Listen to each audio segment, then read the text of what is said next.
이번에 보내주신 자료가 TV조선의 미스트롯 네 번째 시즌에 대한 기사들이네요.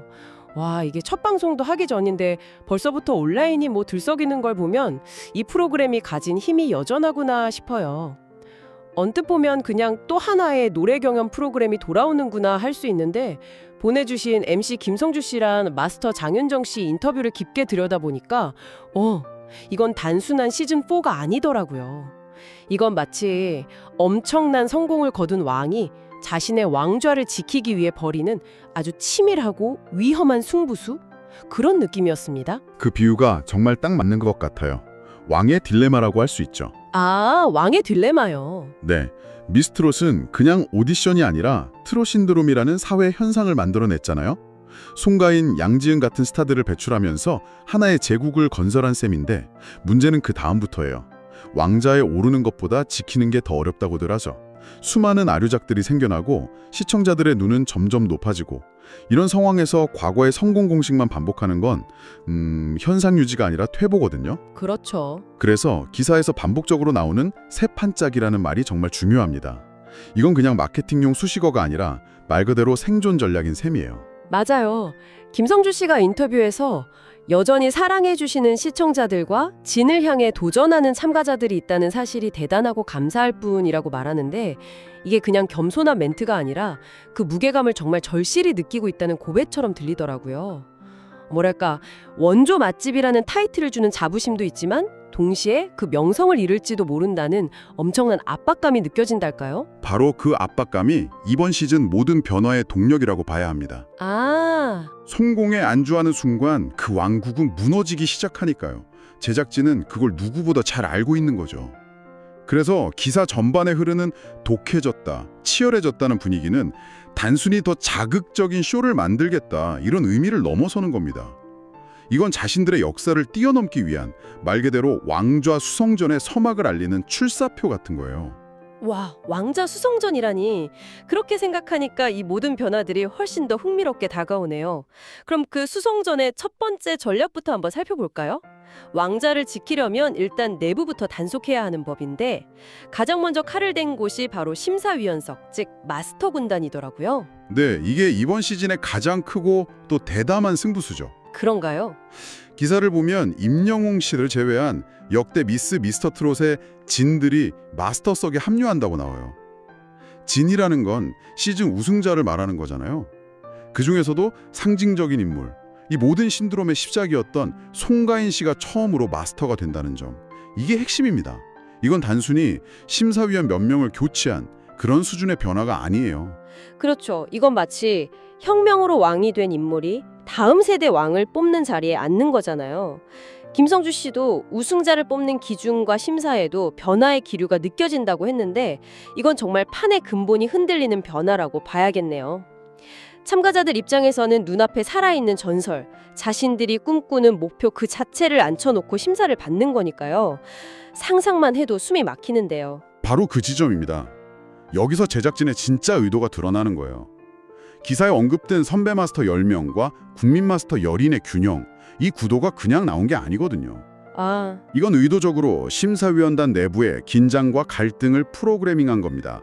이를테면 전통적인 가창력, 정통 트롯의 맛을 중시하는 장윤정 씨 같은 기존 세력과 실제 서바이벌의 생리를 온몸으로 겪어내고 스타가 된 신흥 세력 간의 보이지 않는 권력 다툼이 벌어질 수밖에 없어요. 그래서 김성주 씨랑 장윤정 씨가 똑같이 오라트를 받기가 어려워졌다고 말했군요. 오라트라는 게 모든 심사위원에게 합격을 받는 일종의 만장일치 통과잖아요. 근데 김성주 씨가 양쪽 의견이 크게 갈리는 상황도 자주 연출됐다고 덧붙인 걸 보면 이제 만장일치는 거의 불가능에 가까워졌다 이런 뜻이네요. 그렇죠. 기사 제목에 신구 마스터 전쟁이라는 표현이 그냥 나온 말이 아니었군요. 네, 한번 상상해 보세요. 어떤 참가자가 나왔는데 목소리는 정말 완벽하고 기교도 뛰어나지만 스타로서의 매력이나 개성은 좀 부족해요. 아마 기존 마스터들은 극찬하면서 하트를 누를 겁니다. 그런데 송가인 씨나 양지은 씨 같은 우승자 출신 마스터들은 어떨까요? 그들은 저 목소리만으로는 수많은 경쟁자를 뚫고 대중의 마음을 사로잡을 수 없다는 걸 본능적으로 알거든요. 경험에서 나오는 거군요. 그렇죠. 그 글은 오히려 약간은 서툴러도 사람을 끌어당기는 매력이나 잠재력에 더 높은 점수를 줄 수도 있습니다. 와, 듣고 보니 정말 그렇겠네요. 보는 관점 자체가 완전히 다른 거군요. 한쪽은 완성형 가수를 찾고 다른 한쪽은 성장형 스타를 찾는 구도가 될 수도 있겠어요.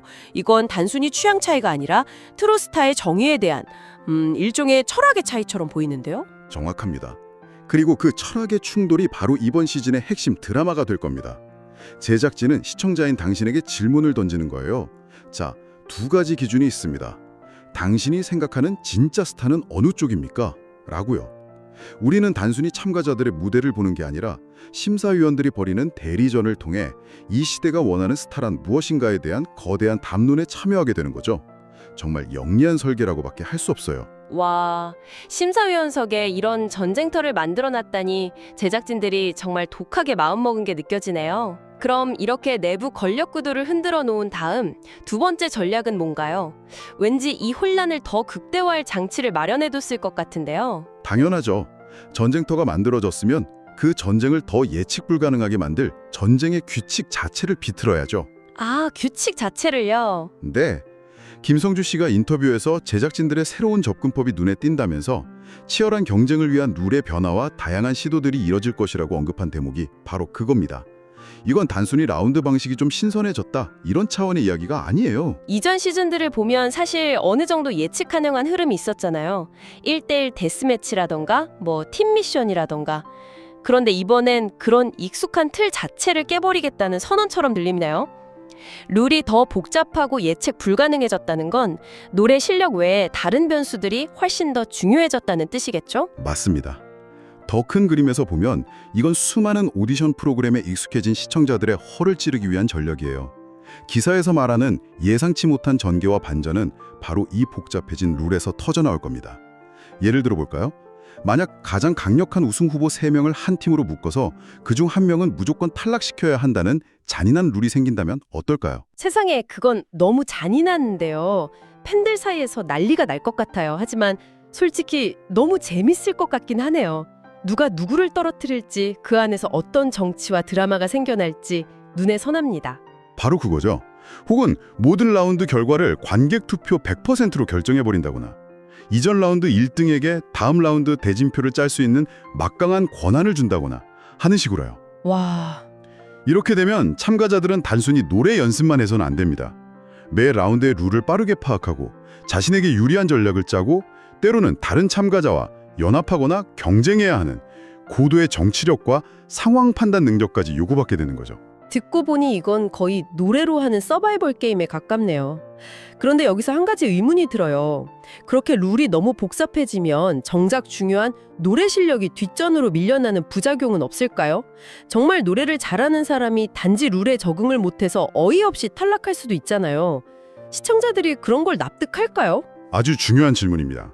그리고 그게 바로 제작진이 건 가장 큰 도박일 거예요. 도박이다. 네, 제작진은 단순히 노래 잘하는 사람을 뽑는 시대는 끝났다고 판단한 것 같습니다. 그들은 이 복잡하고 예측 불가능한 판 위에서 살아남는 사람이야말로 변화무쌍한 지금의 연예계에서 살아남을 수 있는 진짜 스타라고 보는 거죠. 김성주 씨가 말한 짜릿한 오디션의 경험이라는 게 바로 이겁니다. 시청자들이 참가자의 운명뿐만 아니라 이 잔인한 게임의 룰 자체에 몰입하게 만드는 것. 그 위험한 도박이 성공할지 지켜보는 것도 엄청난 관전 포인트가 되겠네요. 전쟁의 규칙, 룰을 예측 불가능하게 비틀어서 혼돈을 극대화했다. 정말 치밀한 설계네요. 그렇다면 이 모든 계산된 혼돈의 끝에서 제작진이 궁극적으로 얻고 싶은 건 대체 뭘까요? 이 거대한 판을 벌인 진짜 목적 말입니다. 그 목적은 아주 명확하죠.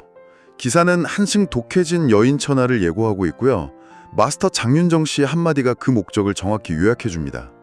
전반적으로 텐션이 올라간 느낌이라며 그냥 노래 잘하는 사람이 아니라 한가닥하는 친구를 뽑겠다고 다짐하잖아요. 아, 그 한가닥하는 이라는 표현이 정말 인상 깊었어요. 단순히 노래 실력이나 외모를 넘어서는 뭔가 설명하기 힘든 특별한 아우라? 그 스타성을 가진 인물을 찾겠다는 의지로 들리더라고요. 송가인 씨가 처음 등장했을 때 보여줬던 그런 압도적인 카리스마 같은 거요? 맞습니다. 앞서 우리가 이야기한 모든 장치들, 원조라는 역사적 무게감, 신구 마스터 간의 철학 충돌, 예측 불가능한 서바이벌 룰, 이 모든 것들은 사실 하나의 거대한 필터 역할을 하는 겁니다. 필터요? 네, 이 복잡하고 잔인한 필터를 모두 통과해서 살아남는 단 한 사람, 그 사람은 단순히 노래만 잘하는 사람이 아닐 겁니다.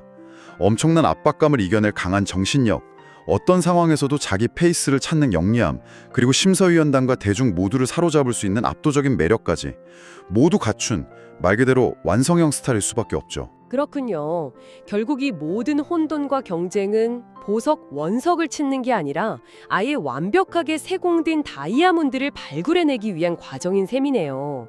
그래서 기사 마지막에 역대 가장 뜨겁고 독해진 트롯 여인 천하를 통해 차세대 트롯 여제를 탄생시키겠다는 말이 나오는 거군요.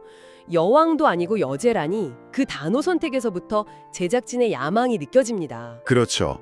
이 모든 설계는 결국 단 하나의 질문으로 귀결됩니다. 과연 누가 이 모든 것을 증명하고 새로운 여제가 될 것인가? 제작진은 이 질문에 대한 답을 찾는 과정을 대한민국에서 가장 드라마틱하고 짜릿한 쇼로 만들 준비를 마친 겁니다. 이제 12월 18일 첫 방송에서 우리가 분석한 이 치밀한 설계도가 과연 어떤 괴물 같은 결과물을 만들어낼지 확인할 일만 남았네요. 자, 오늘 저희는 미스트롯 4번째 시즌 관련 기사를 통해 이 프로그램이 과거의 성공에 안주하는 대신 스스로 판을 뒤엎는 대담한 진화를 선택했다는 점을 깊이 있게 살펴봤습니다. 심사위원단 내부의 의도된 갈등, 예측 불가능한 룰의 도입까지 그야말로 왕좌를 지키기 위한 필사적인 전략들이 엿보였네요. 기사는 이 쇼가 어떻게 달라질 것인지에 대한 설계도를 보여주었죠. 하지만 가장 중요한 질문, 즉 그 설계의 결과가 어떨 것인가는 이제부터 시작입니다. 여기서 마지막으로 당신이 이 시즌을 더 흥미롭게 볼 수 있는 질문 하나를 던져드리고 싶습니다. 네, 어떤 질문이죠? 이전 세대의 승자가 다음 세대의 승자를 뽑는 심사위원. 이 구조는 과연 더 공정하고 뛰어난 스타를 탄생시키는 혁신이 될까요? 아니면 자신들이 걸어온 성공의 길을 무의식적으로 후배에게 강요하거나 혹은 자신을 뛰어넘을지도 모르는 잠재력을 가진 새로운 유형의 스타를 견제하게 되는 일종의 덫으로 작용하게 될까요? 시즌 내내 이 왕좌의 게임을 지켜보시면서 새로운 여제의 탄생을 응원할 것인지 아니면 그 탄생 과정의 이면을 비판적으로 지켜볼 것인지 생각해 보시는 것도 아주 흥미로운 시청 방법이 될 겁니다.